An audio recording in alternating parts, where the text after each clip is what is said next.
কেন বলো আশা,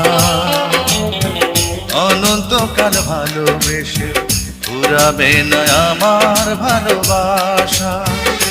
তুমি অমর করে দাও আমাকে, মন চায় তোমাকে।